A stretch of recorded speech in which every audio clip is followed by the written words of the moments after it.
The Galactic Council executed one human. The galaxy paid the price. The beam hit James Calloway in the chest at exactly 3 in the afternoon, Galactic Standard Time. I was sitting 40 meters above him in the observer gallery when it happened. I had my hands flat on the cold railing. I was not breathing. 600 alien species filled the grand conclave of Veltian Prime below me, their bodies packed into curved rows that stretched from the polished floor all the way up to the vaulted ceiling, and every single one of them watched James die without making a sound. The Arbiter, a creature called the Voskith, had 6 limbs and a voice like gravel being dragged across metal. It had read the verdict in 11 languages.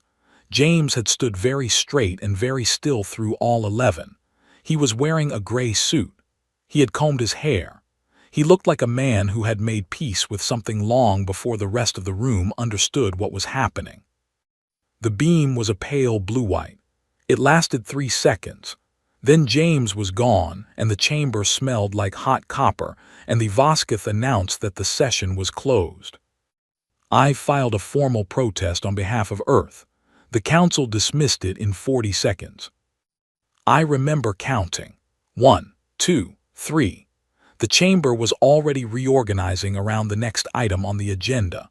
The other species in the curved rows were consulting their devices, murmuring to their neighbors, adjusting their positions.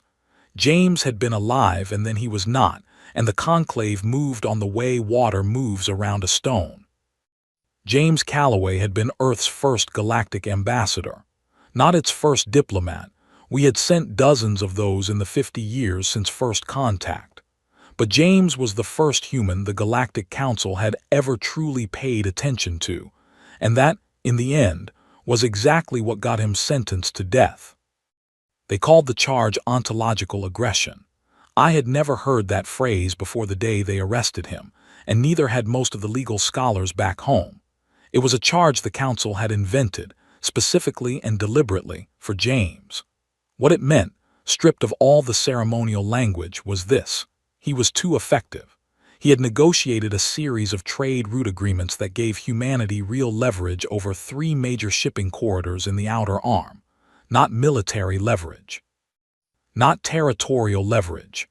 Commercial leverage. The kind that translated into food security and medical supply lines, and the ability to say no to unfavorable agreements without flinching.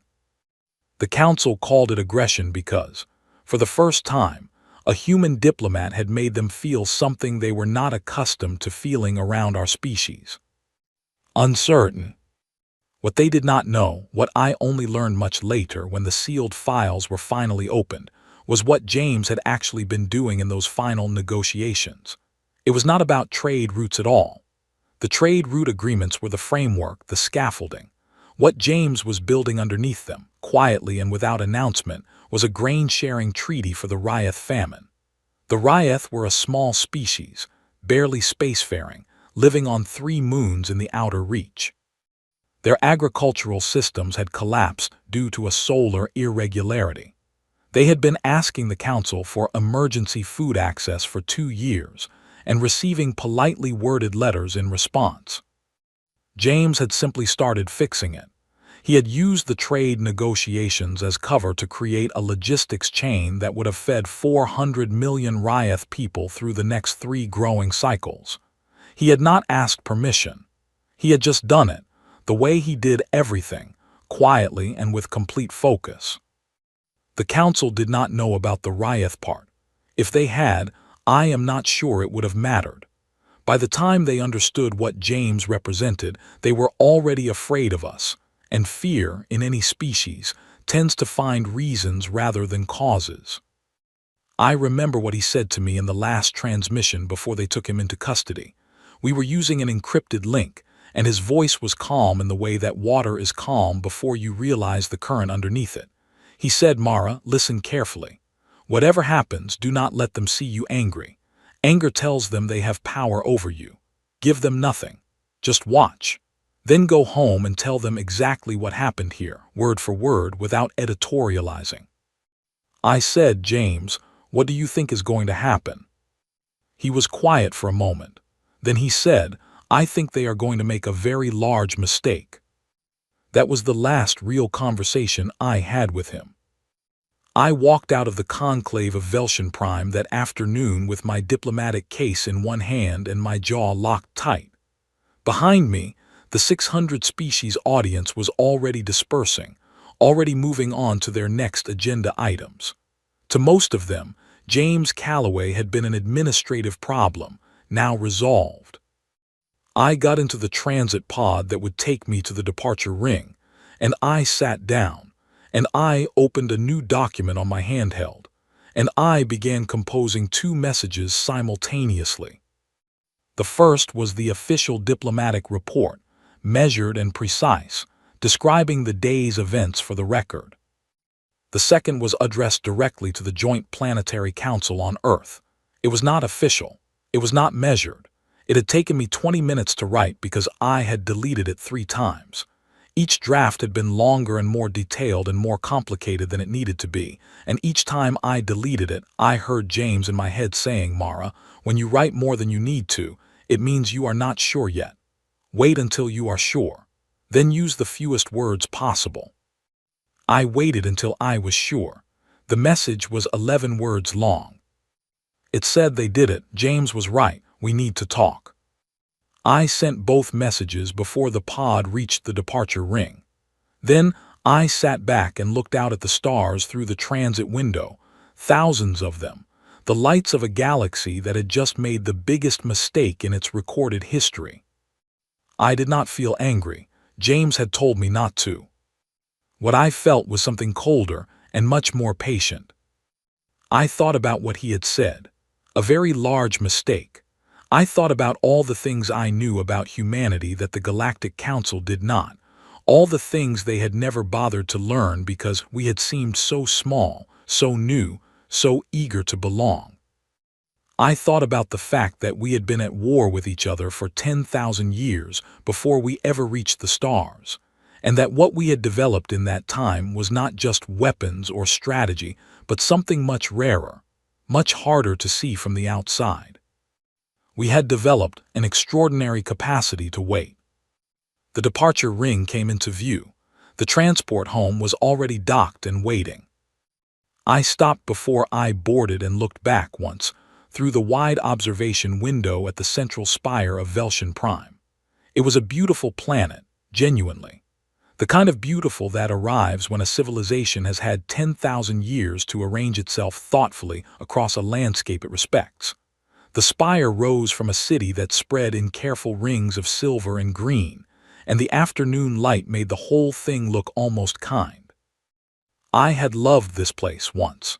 In my first year as a diplomatic attaché, when everything was still new and extraordinary, I had spent my evenings exploring Veltion Prime's lower districts, eating things I could not name, listening to music that did not work the way human music works, trying to understand what beauty meant to a species that had been doing it for 10 millennia.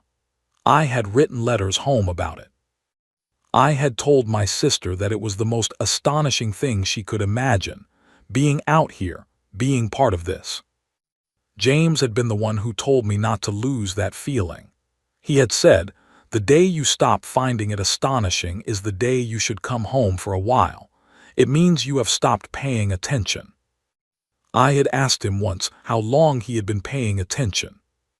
He had smiled and said, 38 years. I expect to be paying attention until the end. Standing at the observation window with my case in my hand and his death still 3 hours old in the air behind me, I understood what he had meant by that. He had meant all the way through. He had meant even when it was hard, even when it was this, even when paying attention meant watching something happen that you could not stop, that you were not supposed to stop, because stopping it in the wrong way would have made the wrong thing true about who we were. I understood it. I was not sure I was as good at it as he had been. But I was going to try. I picked up my case, straightened my jacket, and walked toward the gate with exactly the same expression I had worn all day. Nothing. Because James had been right, and I knew it. And the galaxy was about to find out. The meeting in Geneva lasted 9 hours. I sat at the long table in the subterranean briefing room, and I told them everything. Not the sanitized version I had filed as an official report. Everything. The 40 seconds the council had taken to dismiss our protest. The way the arbiter had said the session was closed before James was even fully gone. The silence from 600 species that had not been grief or discomfort but simply indifference. The silence of people who had decided that this moment did not concern them. The Joint Planetary Council listened without interrupting. That alone told me something had already shifted. These were people who interrupted everything. Directors and generals and representatives from 14 colony worlds, people with opinions and the habit of expressing them. They sat still and they listened, and when I finished, the room was quiet for a long moment. Then Director Oliver Crane, who ran Earth's Interstellar Affairs Division, and who had the kind of face that suggested he had not slept well in many years, leaned forward and said, "We have already begun." I looked at him. He slid a folder across the table. It was physical paper, which meant it was never meant to be transmitted. I opened it. The document inside had a single line of text at the top. Project Reckoning. I read the first 3 pages standing up at the table. Then I sat down. Oliver waited. When I looked up at him, he said, "We started drafting this 18 months ago, after they arrested James. We did not tell him because we did not want it to affect his behavior in court. We needed his response to be genuine." "And what is this exactly?" I asked. He said, "It is a map." It was not a map of territory. It was a map of presence. Every human diplomat, trade advisor, agricultural consultant, medical researcher, infrastructure engineer, data analyst, and informal cultural liaison currently operating anywhere in galactic space. Every agreement we had quietly shaped. Every system we had helped stabilize. Every relationship that worked because a human had spent years building it. It ran to 412 pages. I turned through it slowly. The Ryeth food chain that James had been building. The medical cold storage network that a doctor named Osai had started running through 6 systems, because the Galactic Medical Directorate's official system had gaps that were getting people killed. A water reclamation protocol developed by a civil engineer named Priya that 17 worlds had adopted, because it was simply better than anything else available, and which nobody had formally documented because Priya had shared it the way people share recipes, freely and without paperwork. "We are in everything," I said. Oliver nodded. "And nobody knows," he said, "because we never advertised it. We just showed up and helped." That was the thing about humans that the Galactic Council had never understood. We did not build influence the way older species did, through formal treaties and negotiated agreements and careful diplomacy. We built it the way water builds channels, by finding the low point, the gap, the thing nobody else was doing and filling it. Automatically. Almost compulsively. Not because we were told to, because we genuinely could not look at a problem without wanting to fix it. The council had decided we were dangerous. They had concluded that the danger was intentional, strategic, the product of some grand human plan for galactic domination. They had been wrong in the most complete way possible. We were not dangerous because we planned to be. We were dangerous because we could not help it. The Joint Planetary Council voted the following morning. The vote was not about war. The Galactic Council would have been ready for war. They had war modeled in their projections. They had prepared for anger and ultimatums and the kind of dramatic response they had decided humanity was likely to make. What they had not modeled was this. Earth recalled every human diplomat from every galactic posting, every trade emissary, every cultural exchange delegate, every consultant, every advisor, every researcher working under any galactic institutional framework. We withdrew from the 17 interstellar accords we had signed over 50 years of membership. We stopped responding to galactic communications. Every human vessel pulled back behind the helix boundary. the navigational marker that roughly corresponded to the edge of Earth's historical zone of travel. We did not issue a statement. We simply went quiet. That was harder than it sounds, for our species in particular. Humans are talkers. We negotiate, we explain, we justify, we reach for communication the way other species reach for tools. Staying quiet required a daily discipline that some people on our team found genuinely painful. Ellie once told me that not responding to a distressed incoming message from the Dalvith system was the hardest single thing she had done in her professional career, harder than any field posting, harder than any crisis deployment.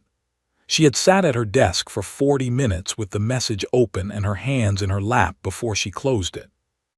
I told her that was the job. She said she knew. She did it anyway. I was the one who sent the last official communication. It was, by council protocol, supposed to be a withdrawal notice explaining our reasons and stating our intentions. I spent 2 minutes writing it. It said, "We are aware of what has occurred. We are evaluating our position. Further communication will follow at a time of our choosing."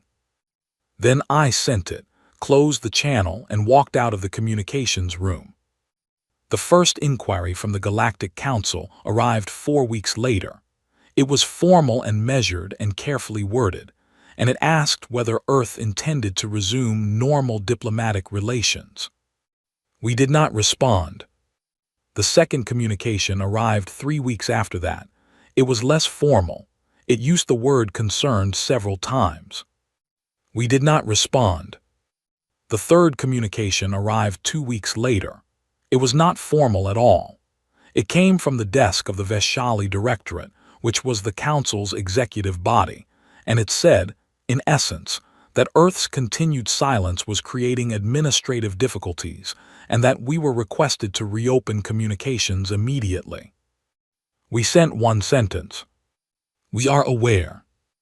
I was not in Geneva for most of this period. I had been assigned to Project Reckoning full-time, which meant I was in a basement with a team of 40 analysts and a very large collection of data, mapping in fine detail exactly what our withdrawal would mean and when its effects would begin to appear. The answer, it turned out, was sooner than even we had expected. There was a man on our team named Cal. He was 31 years old and he had the specific kind of brain that sees patterns in data the way most people see shapes in clouds, instantly and without effort. Cal was the one who first identified what he called the connective tissue problem. He explained it to me one evening when we were the last 2 people in the room. He had 3 screens open in front of him, each showing a different data set. He said, "The issue is not the formal agreements. Everybody is looking at the formal agreements. The Tarvin Shipping Consortium, the Mur-and-Groth Ceasefire Commission, the Outer Arm Medical Directorate, those are visible. Those will fail and it will be obvious and documentable." He tapped one of the screens. "The issue is the informal layer. Look at this." What I was looking at was a communication network map of the Dalvith system. 17 inhabited worlds, 18 space stations, a complex web of commercial and diplomatic relationships, and threaded through all of it, barely visible unless you knew what you were looking for, were approximately 260 human points of contact. Not officials, not diplomats. A translator named Grace who had been working in the Dalvith system for 11 years and who had, along the way, become the informal mediator for approximately 30 ongoing commercial disputes. A logistics coordinator named Pete who ran the cargo scheduling at the system's main transit hub and who had, without anyone really noticing, become the person everyone called when something needed to be sorted out quickly. A retired engineer named Neil, who consulted for 4 different corporations, and who happened to have friendships with government officials on 6 different worlds. Grace and Pete and Neil were all home now. They had come back when we withdrew because that was the instruction, and the Dalvith system was already, 3 months in, beginning to feel the friction. Nobody would be able to point to a single moment and say, "This is when it went wrong." It would be a slow accumulation of unanswered messages, missed connections, small misunderstandings that would have been caught early if Grace had still been there. Cargo delays that Pete would have resolved in an afternoon, technical questions that Neil would have answered over dinner. It would not look like a crisis. It would look like things getting slightly harder, slightly slower, slightly more prone to going sideways. And then, eventually, it would look like a crisis.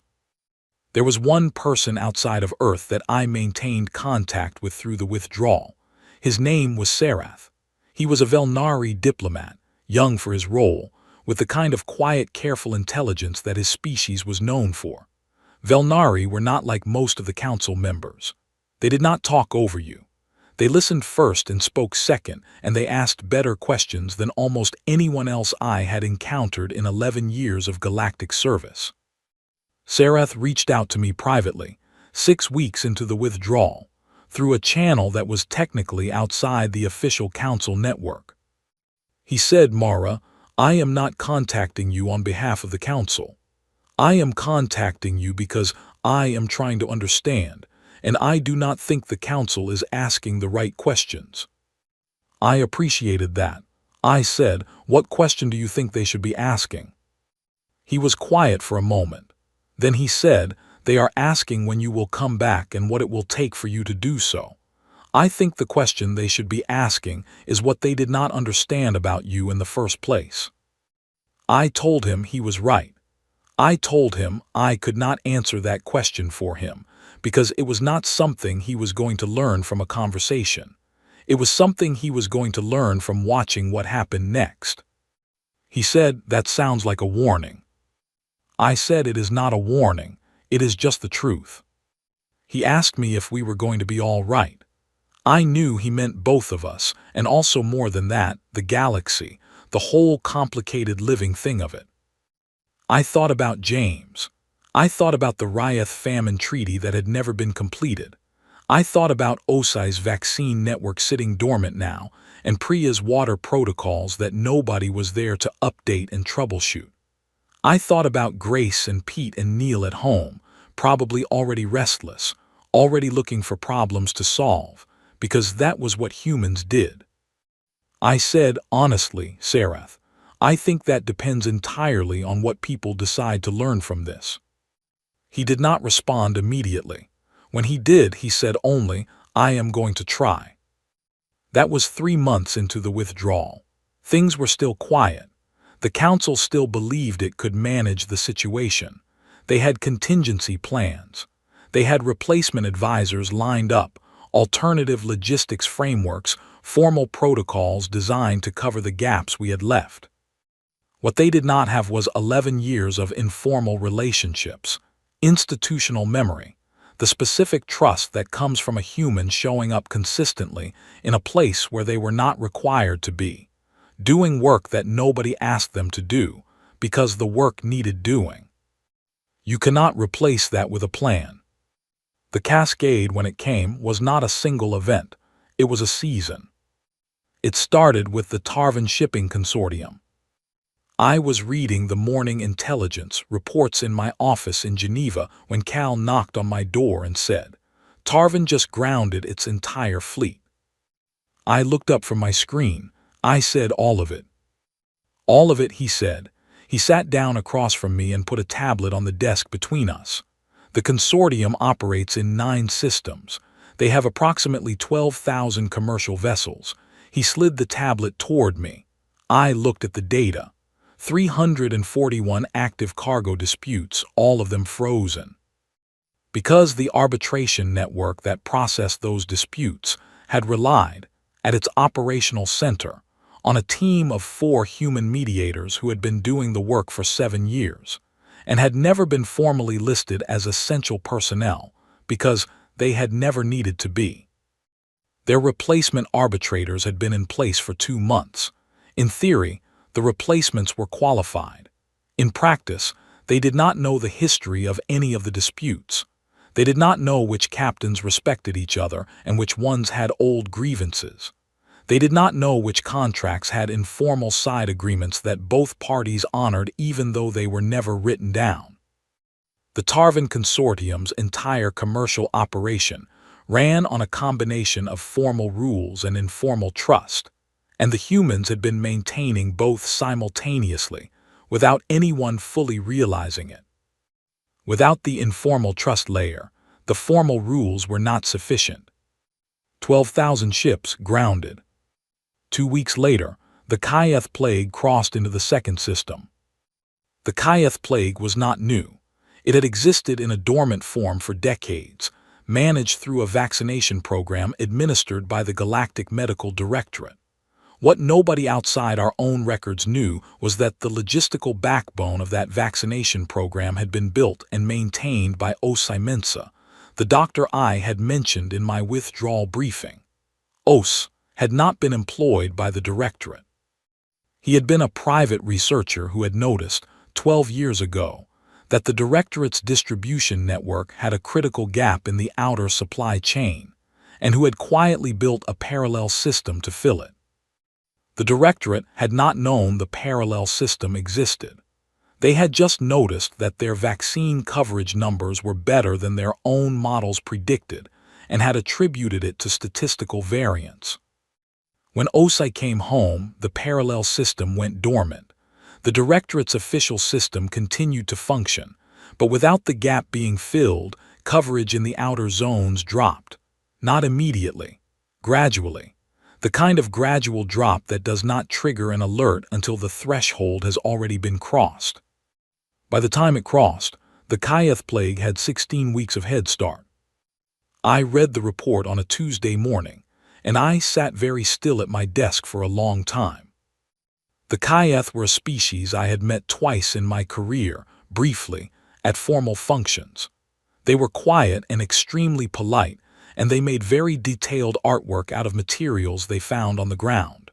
They numbered about 900 million across 4 worlds. Cal came into my office and said, "It is moving fast."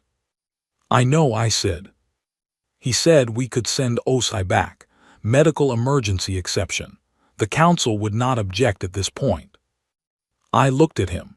I said, "Cal, that is exactly what the council is counting on. That we will make exceptions because the alternative is too hard to accept."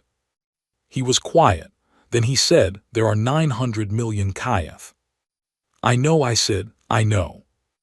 I made a decision in that moment that cost me something I have never fully gotten back.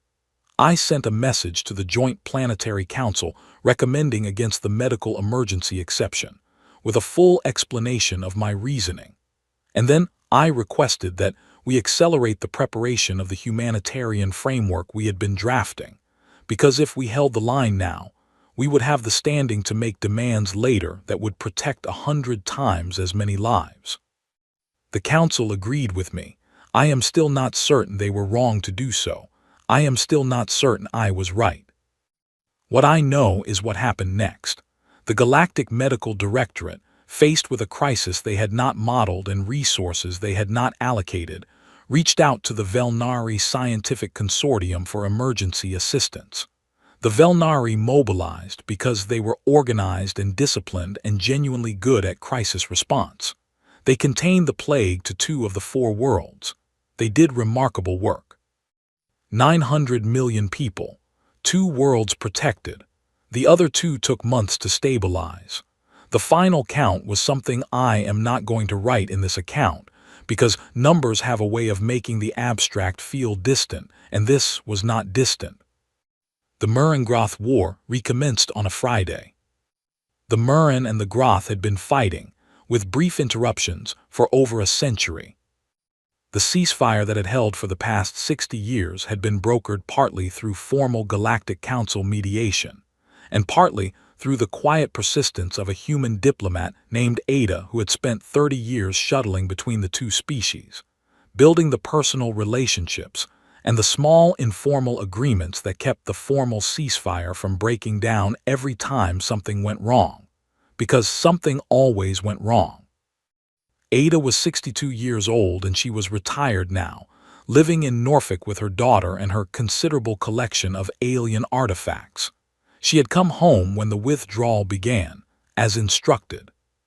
The Mur and Groth ceasefire held for 4 more months after she left. Then a cargo dispute escalated to an incident, and the incident escalated to a skirmish. And by the time the Galactic Council's formal mediation team arrived, the skirmish had escalated to something that the formal mediation team was not equipped to de-escalate.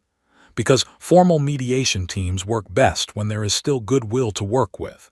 And 60 years of peace brokered by Ada had existed because Ada had spent decades making sure there was goodwill to work with, and goodwill, it turns out, does not maintain itself. The first formal battle took place in an asteroid belt in the outer Murin system, 3 ships on each side, 22 people total, 10 of whom did not survive. It was a small battle by any historical measure, but it ended 60 years of peace, and that is not a small thing. I received a communication from the Galactic Council's Executive Directorate the day after the battle. It was marked urgent and priority, and it informed Earth that the current situation was creating significant instability across multiple systems, and that the Council was formally requesting Earth to reconsider its withdrawal and return to active galactic participation. I forwarded it to Oliver Crane with a single line of annotation. I wrote, "They are starting to understand." What was remarkable, and what I had not fully expected even with all the data we had assembled, was the speed at which other species began reaching out directly to Earth, bypassing the Council entirely. Not the major powers, not the species that sat on the Executive Directorate and had political reasons to maintain the appearance of Council authority. The smaller ones, the species that did not have the resources to replace what had been lost and who were not too proud to say so. The first was a species called the Yeth, who inhabited 2 moons in a quiet system near the helix boundary. They sent a message to the Joint Planetary Council, addressed to nobody in particular, which said simply that they were having difficulty with their irrigation management systems, and wondered if anyone from Earth might be willing to help them think through it. Their irrigation management systems had been designed by a human engineer 20 years ago, and had been maintained and updated informally ever since, by a rotating series of human volunteers who found the problem interesting. Without the volunteers, the system had not broken down. It had simply not been updated when the local conditions changed, because the people who understood it were gone. They were not asking for Earth to return to the galactic community. They were asking for help with a water problem. We sent them the documentation they needed through an unofficial channel, because there was no rule against providing technical documentation, and because the Yeth had not done anything to us and their crops were failing. More messages came, each week more. Most of them were not dramatic. A shipping company asking if anyone knew who to contact about a logistics software issue. A planetary government asking whether anyone had documentation on a water treatment process. A medical facility asking for help interpreting data from a diagnostic system that had been installed by a human technician and that none of their own people fully understood. They were all small things. Each one, taken alone, was manageable. Each one, taken together, was a portrait of how thoroughly and how deeply and how quietly we had woven ourselves into the fabric of the galaxy. Cal brought me a summary one afternoon. He had compiled 3 months of incoming requests into a single document. It was 60 pages long. He said, "People keep asking me if we are winning. I do not know how to answer that." I said, "Tell them we are not playing a game where winning is the right word." He considered that. Then he said, "What word is right?" I thought about it for a moment. I said, "Necessary." Things were necessary, or they were not. We had been necessary in ways nobody had acknowledged because nobody had needed to. Now they were acknowledging it in the most direct way possible, by feeling our absence. And when the Council finally came to the table, they would come not because they had been defeated, but because they had understood something that they had not understood before. At least that was what I needed to believe. There was a woman on our team named Ellie who handled the cultural analysis work. She was 28, and she had grown up on one of the colony worlds, and she had never actually been to Earth until she joined our team. One evening she came to find me in the corridor outside the main analysis room, and she said, "Can I ask you something?" I said yes. She said, "Do you ever feel like we are being cruel?" I did not answer immediately. I thought about the Kayeth. I thought about the Yeth irrigation system. I thought about Ada in Norfolk, who had contacted me twice since the withdrawal began, just to check in, and whose messages had a particular tone to them that I recognized because I felt it too. I said yes, sometimes. Ellie said, "But we are still doing it." I said yes, we are. She was quiet for a moment. Then she said, "James would have hated this." I thought about that. I thought about who James Calloway had actually been, not the ambassador, not the symbol, but the man. A schoolteacher from Nairobi who had walked into a Galactic Council registration office 42 years ago and asked how a person got involved in all of this. Who had taught himself 7 alien languages in his spare time because, as he always said, it is just rude not to try. Who had spent the last year of his life quietly trying to feed 400 million people he had never met. I said yes, he would have hated it.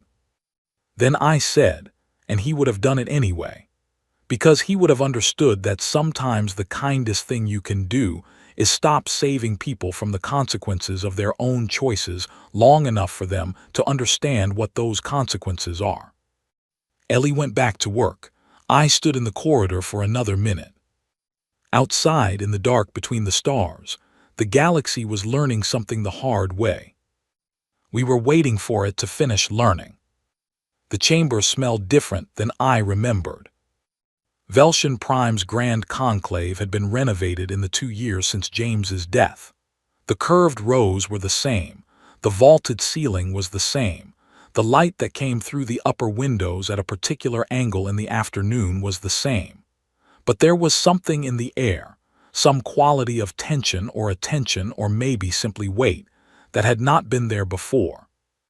Or maybe it had always been there, and I had just been too new to feel it. I was listed in the official documentation as Earth's observer, not a delegate, not a diplomat, not a negotiating representative. An observer. The distinction was intentional. It meant I could be present without our presence constituting any kind of formal return to participation. It gave both sides room to maneuver. It was the kind of thing James would have engineered and been pleased with. There were fewer species present than there had been 2 years ago. 4 had withdrawn from the Council entirely in the intervening months, citing the execution of James Calloway as a violation of Galactic Charter principles. 2 others had reduced their formal participation to observer status. The Council was smaller and more uncertain than the body that had voted to end James's life. I sat in the observer gallery, and I watched them talk. They talked for 4 hours. The executive directorate had prepared a resolution.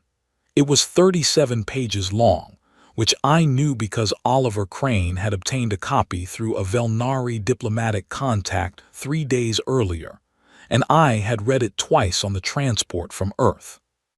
It contained a formal apology to humanity, a posthumous exoneration of Ambassador James Calloway with full acknowledgement that the charge of ontological aggression had been invalid and improperly applied, an invitation for Earth to return to full galactic membership with expanded representation on 3 major committees, and a commitment to review and reform the Council's diplomatic immunity protocols. The resolution was good. It was better than we had expected 18 months ago. It was a real acknowledgement of what had been done and a real commitment to structural change. The problem was the process. They wanted us to receive the apology, accept the invitation, and resume participation on their timeline, in their framework, under terms they had drafted without us. They had made the resolution generous, but they had made it unilaterally, the way people give gifts that are really about their own desire to be seen as generous rather than about what the recipient actually needs. I had been sitting in the observer gallery for 3 hours and 50 minutes when I made the decision. I picked up my case. I walked to the stairwell. I went down to the floor of the conclave. The chamber security personnel moved toward me immediately. I held up one hand and said, in the first galactic trade language, I am Commander Mara Voss of Earth's Joint Planetary Council. I am invoking the Galactic Charter provision for affected party address. I would like 5 minutes. The provision was real. It was buried in an annex of the original charter that almost nobody ever used because it required the speaker to physically be on the floor of the conclave, and most species found the social dynamics of such an action uncomfortable. James had told me about it years ago, and I had filed it away, and today was the day to use it. The chamber fell quiet. The executive directorate conferred for 90 seconds. Then the head arbiter, not the Voskith, who had been removed from his position 8 months ago following a formal review, but a new arbiter, a Kalish named Vashan who had a reputation for being genuinely fair, said, "The floor recognizes Commander Mara Voss of Earth." I walked to the central speaker's position. It was a circle of inlaid stone in the middle of the chamber floor, perfectly round, worn smooth by centuries of feet. I put my case down beside me. I did not have notes. I said 2 years ago, I stood in this chamber and I watched a man named James Calloway die. I want to tell you who he was, not who your records say he was, but who he actually was. I told them about Nairobi. I told them about the language classes he had taken at a community center when he was 34 years old, not because he was planning a diplomatic career, but because he had heard that a galactic consulate had opened in his city, and he thought it was simply polite to make an effort. I told them about the 7 alien languages he had taught himself over the following decade, painstakingly, using recordings and textbooks and twice-weekly conversations with a Kethar language teacher named Marin who became one of his closest friends. I told them about the Ryeth Famine Treaty, the one nobody knew about, the one he had been building in the architecture of the trade route agreements that had been called aggression. I said James Calloway was trying to feed 400 million people when you arrested him. That is what the charge of ontological aggression was actually about, a man trying to feed people. The chamber was completely silent. I said, I want to be clear about something. Earth is not here today because we have been defeated or because we have run out of options. We are here because we chose to come, and we chose to come because we have a question that needs answering not by us but by you.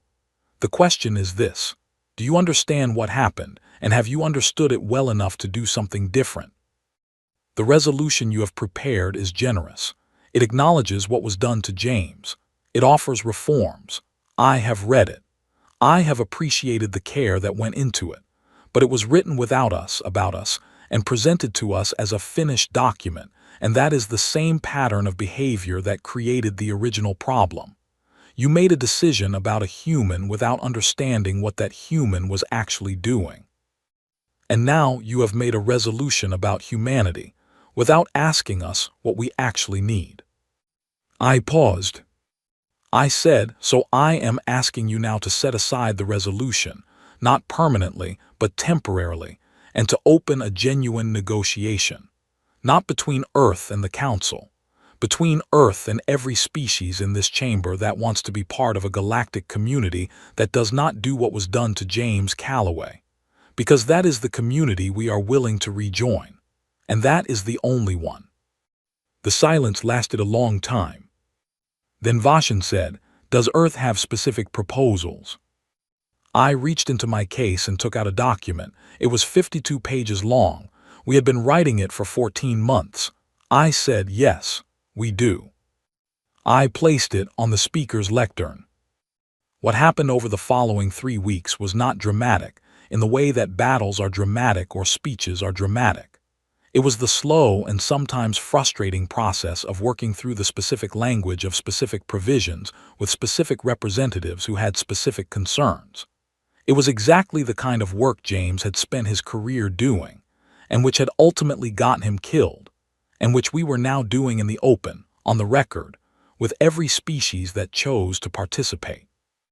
The Velnari delegation was particularly engaged. Sarath was there, older than I remembered and quieter in a way that suggested he had been thinking hard for 2 years. He asked better questions than anyone else in the room, and he accepted answers that complicated his position, which is rarer than it should be.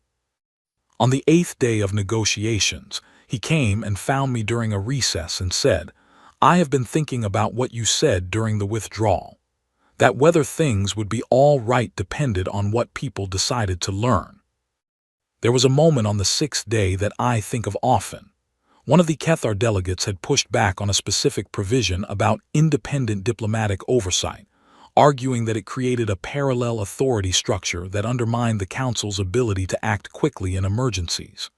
It was a fair concern, technically, and it was exactly the kind of argument that, in the old framework, would have been used to quietly water down a protection until it had no actual teeth. I had watched Sarath handle it. He had listened to the full argument without interrupting. Then he had said, "I understand the concern about speed. I would like to suggest that the speed problem and the protection problem are not in conflict, and here is a specific mechanism that addresses both." And he had laid out something that our team had not thought of, a clear and practical solution that gave the Council the emergency capacity it needed while preserving the oversight function. The Kethar delegate had considered it for a long moment and then said, "That is workable." It had been, I realized, exactly what James would have done in that room. I said, "Sarath, that was good work today." He said, "I am trying." I said, "You are doing more than trying." I said, "Yes." He said, "I think I am still learning." I said, "So am I." He said, "The thing I did not understand before was why humans integrated so completely and so informally. I thought it was strategy. I thought there was a plan behind it, something designed."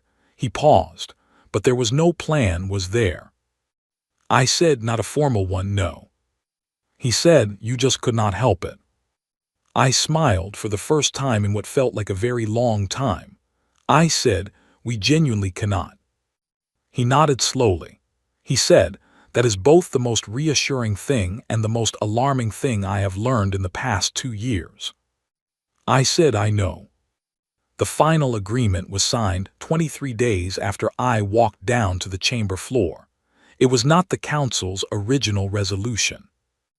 It was something considerably more involved, a restructured representation framework, an independently enforced diplomatic protection standard with real consequences for violations, a formal mechanism for galactic community consultation before any charge against a member species diplomat could be filed, and a humanitarian cooperation charter that made the kind of informal work humans had always done visible and protected and acknowledged. James Calloway was formally exonerated. His name was recorded in the Galactic Charter's Annex of Protected Diplomatic Representatives, the first name ever added to a list that had previously been theoretical. I sent the agreement to Oliver Crane with a single line. It said James was right, it meant something. Oliver sent back one word. It said yes. The ratification process took another 6 weeks. Each species that had been present at the conclave had to bring the new charter language back to their governing bodies for formal approval. Most of them moved quickly. The Velnari ratified within 10 days. Several of the smaller species, the ones who had been reaching out to Earth directly during the withdrawal, voted unanimously and ahead of schedule. There were 3 holdouts from the original Council majority who had voted in favor of James's execution. 2 of them eventually ratified after lengthy internal debate. The 3rd withdrew from the Council entirely rather than sign a document that included James Calloway's exoneration, and that withdrawal was noted in the historical record and left there. Sareth and I had dinner the night before I left Velshan Prime. It was in a small restaurant in the lower city that had been there for over 400 years. Sareth ordered something I had never tried before and explained each ingredient patiently while we ate. I ordered something I recognized. It was not the right choice. His selection was considerably better. We talked for 3 hours, not about the charter, not about politics, not about the events of the past 2 years. We talked about language. He told me that the Velnari word for what humans did, the showing up, the connecting, the informal fixing, was a compound that roughly translated as chosen belonging. As in, belonging that was selected rather than inherited or assigned. Velnari had a strong tradition of inherited community, of being born into a network of obligation and support. The idea of someone choosing to extend that to strangers, across species lines, across light years without being asked, was something they found genuinely moving. I told him that I thought it was not entirely a choice, that James had not decided to care about the Ryeth the way you decide to take a left turn. He had just seen the problem and been incapable of not trying to solve it. Sareth said, Velnari have a saying. It goes roughly like this. The shape of a person's caring tells you more about them than anything they have ever said. I said, what does James's shape tell you? He thought about it for a long time, which was a Velnari thing to do. They did not hurry answers when the question deserved consideration. Then he said, it tells me he was someone who could not look at a dark room without wanting to find the light. I said, yes, that is exactly right. We sat with that for a moment, in the warm light of a 400-year-old restaurant on a planet I had once loved, and had almost lost the ability to love again.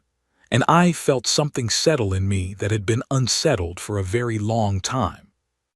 Before we left, Sareth said, Mara, can I ask you something personal?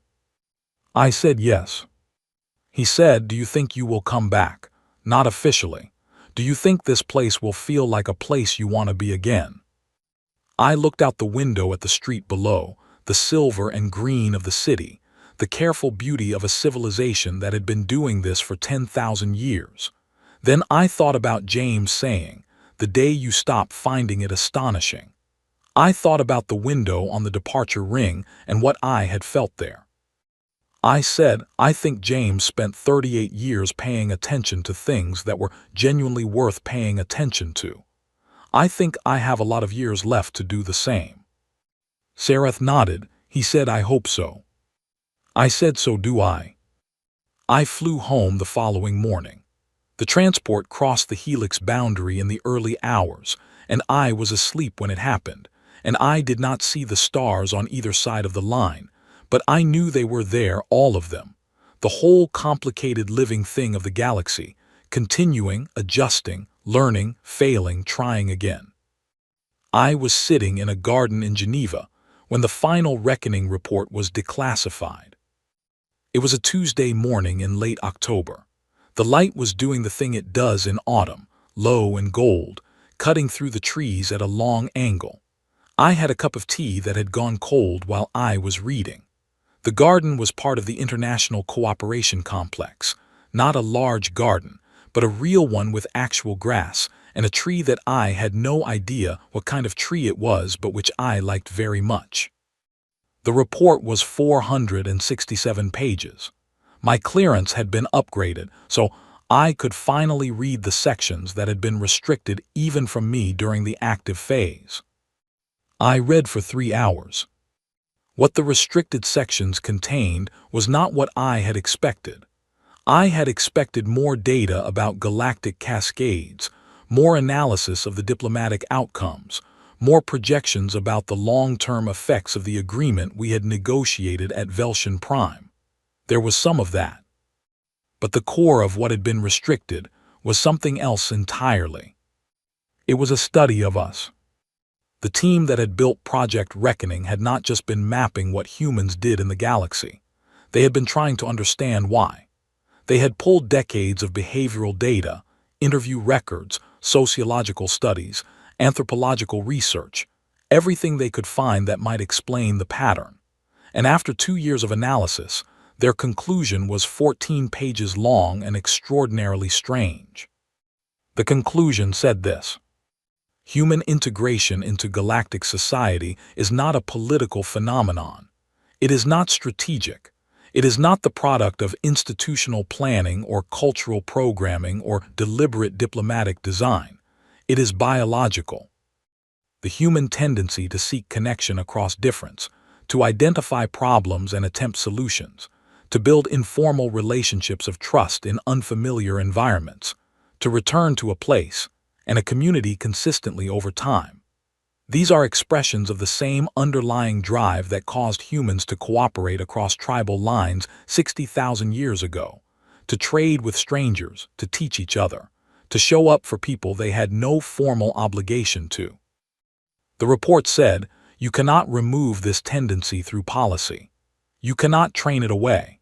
You cannot replace it with a different species performing the same functions, because the functions are inseparable from the manner in which they are performed, which is freely, curiously, and with genuine personal investment.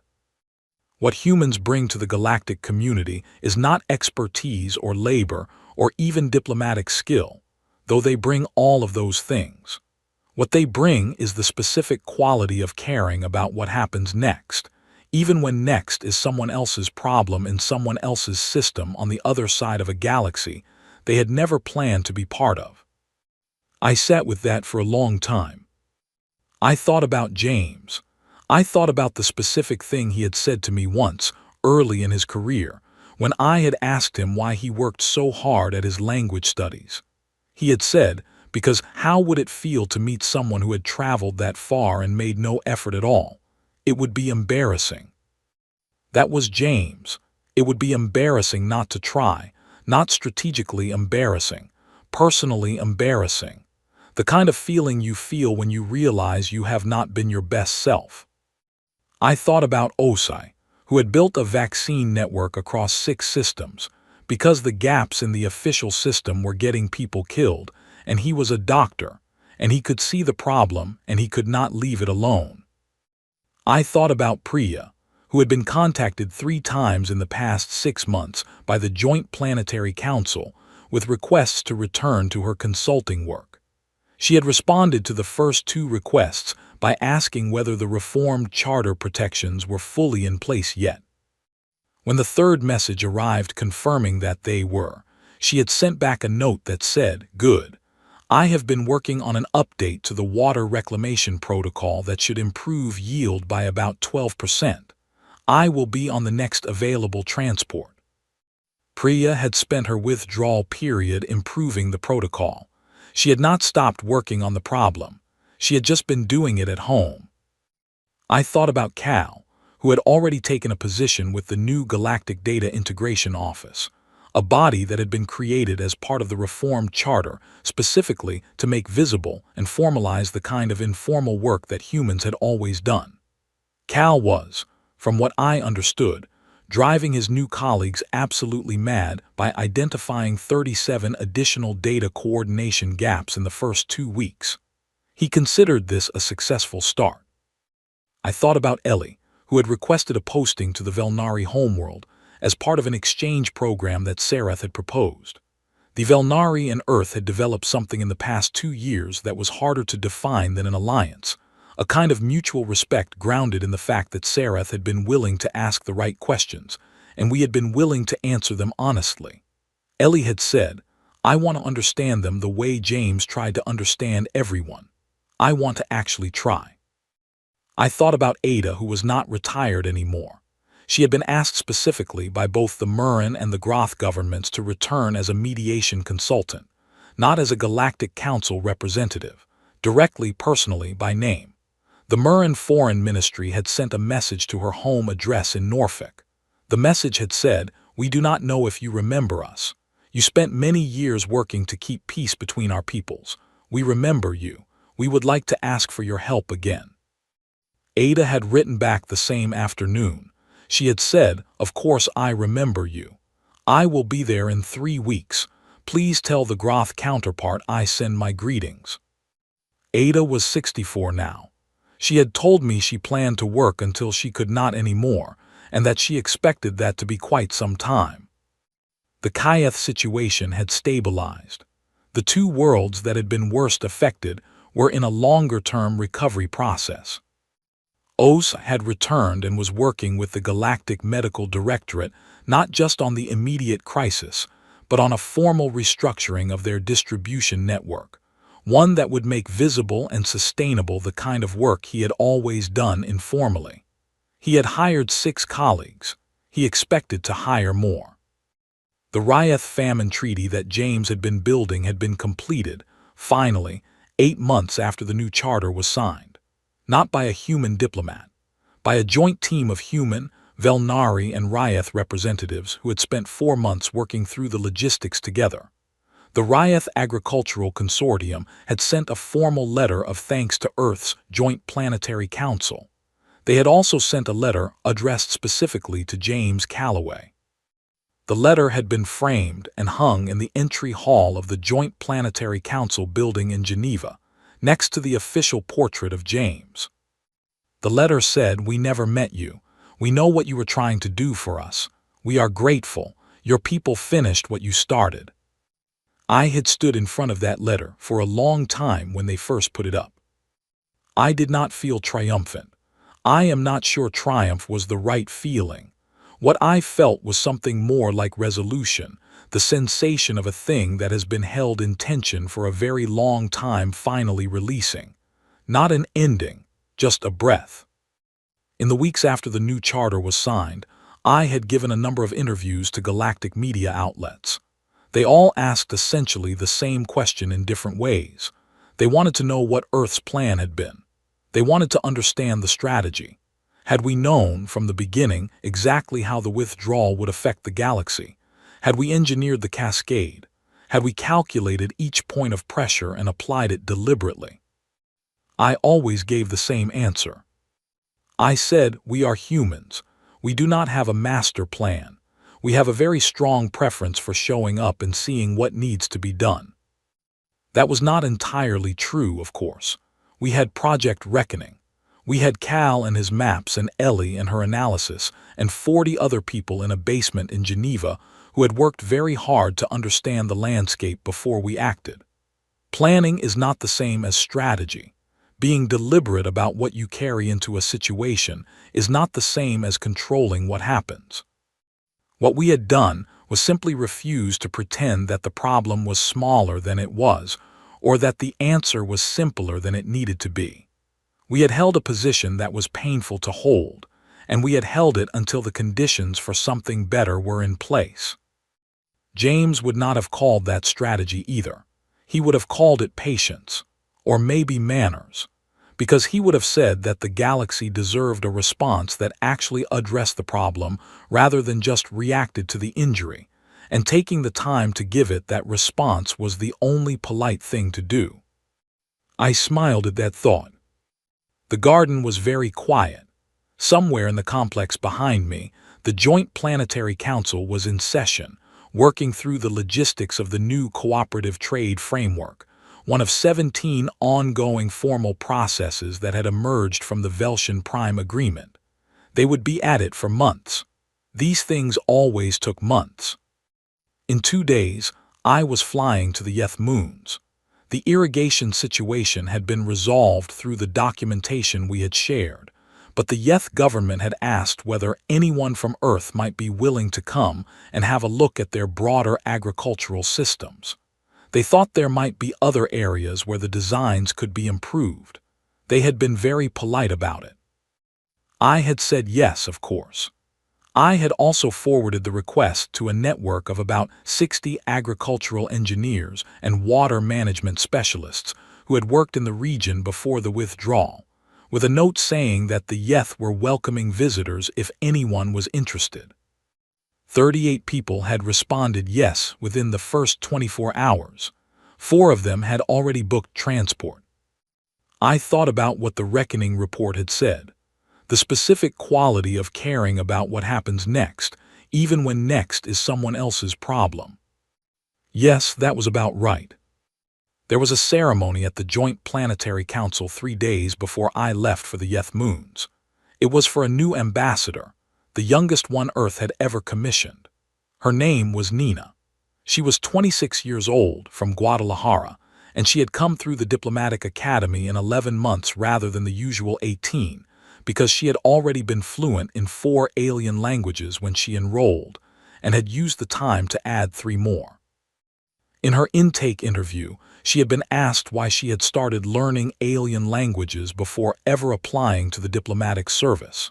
She had said, "Because there is a galactic consulate near my neighborhood, and I thought it would be rude not to try."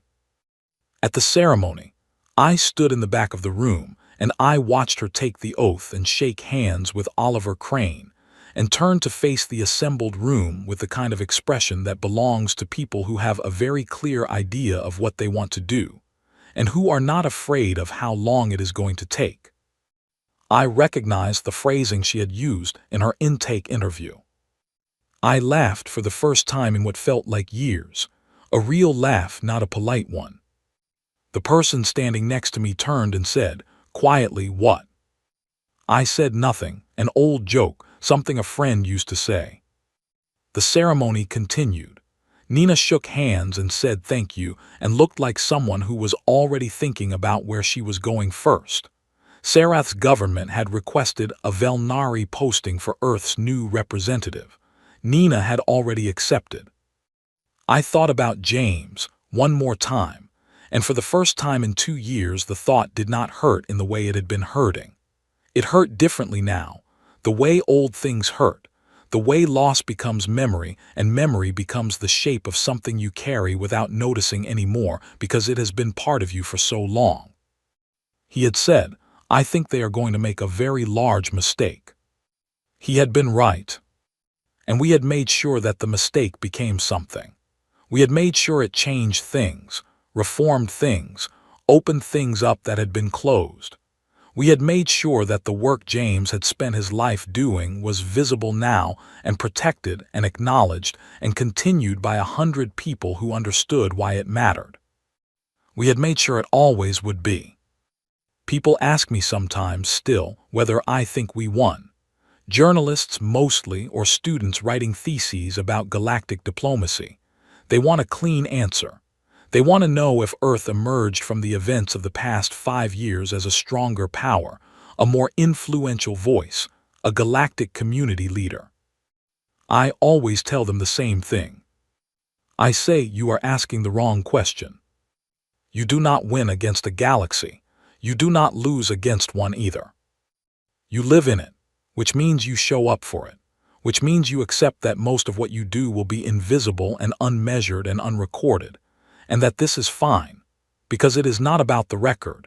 It is about the grain supplies and the vaccine networks and the shipping disputes and the irrigation systems and the old ceasefires that need maintaining and all the 10,000 small things that make up the actual daily life of a galaxy full of people trying to get by. James knew that. He knew it so completely that he spent the last year of his life quietly trying to feed people he had never met on 3 moons in the outer reach, and the cost of it was everything he had, and the result of it was a treaty signed by people who never knew his name, in a room he never saw, feeding 400 million people who are alive today partly because of a schoolteacher from Nairobi who thought it was rude not to try. We just made sure that counted. We are still making sure. There is a new generation of humans out there now who grew up knowing about James Calloway not as a tragedy, but as a foundation. Nina told me once that James was the reason she started learning alien languages. She had been 12 years old when the execution happened, and she had followed the diplomatic fallout the way other children follow sports. She had read every article, every analysis, every available record of what James had done and who he had been. She had found the story of the Rayeth Famine Treaty in a declassified document that our team had released as part of the Post-Reckoning Transparency Initiative, and she had sat with that document for a long time. She had said when I read it I was not angry, I was determined. I thought that work has to continue, somebody has to keep doing it. Nina had made somebody herself. She has been on the Velnari homeworld for 8 months now. Sarath's government had been cautious at first, careful, uncertain how much of the old warmth could be rebuilt. Nina had solved this the way James would have solved it, by ignoring the caution and focusing on the work. She had, within her first 2 months, started a language exchange program between Velnari students and human students on the colony worlds. Within 4 months, she had 300 participants on each side and a waiting list. Sarath had sent me a message about it. He said, "She is remarkable. She explains humans to us in ways that make us laugh and then think." I asked her once how she learned to do that, and she said, "You just have to find the thing that is true for both of you and start from there." I had read that message twice, then sent Nina a note that said simply, "James would have liked you very much." She wrote back, "I hope to deserve that." She would. The hardest part of the past 5 years, the part I have not talked about in any of the interviews or the formal retrospectives, is the part that does not resolve neatly. The Kayeth worlds that stabilized. The Murrengroth ceasefire that was rebuilt, more slowly this time, with more people involved, with formal documentation of every informal agreement. The Tarvan Consortium that restructured itself. All of it moving forward, all of it recovering, all of it becoming something more visible and more durable than it had been before. But you cannot fully recover from a thing like that. The people who were lost during the Murrengroth skirmish do not come back because the ceasefire was eventually rebuilt. The harm done during the Kayeth crisis does not undo itself because the outbreak was eventually contained. These things happened. They are part of the record now, part of the permanent texture of this stretch of galactic history, and the best thing we could do with them was make sure they meant something going forward. Make sure the structures that failed were rebuilt better.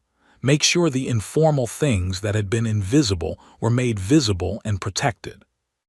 That is not enough. It is also the most that was available. I have thought a great deal about that in the garden in Geneva, in the long autumn afternoons with cold cups of tea and the sound of the complex working around me. I have thought about what James would have made of all of it, the whole arc of the thing. He would not have been satisfied. He was constitutionally incapable of being satisfied when there was still work to do, which meant he was constitutionally incapable of being satisfied at all, and I think he had made his peace with that very early on. What he had was something else, not satisfaction, purpose, the clear and daily knowledge of what you were for and what the next thing was and why it mattered. I feel that too most days, some days more than others. On the days when I do not feel it, I think about the Ryeth letter hanging in the entry hall, and I think about Nina on the Velnari homeworld, and I think about Os rebuilding the vaccine network properly this time, and I think about Ada in the Murren system, and I think about Cal with his 37 data coordination gaps, and I think about Ellie learning to ask better questions, and I think about Priya's 12% improvement still out there doing its work in 17 systems. And I think about James, who started all of this by walking into a Galactic consulate registration office in Nairobi because he thought it was rude not to try, and who spent 42 years trying, and who died trying, and whose work is still going, carried now by hundreds of people who understand what it cost and why it mattered. That is not winning. That is something better. That is us.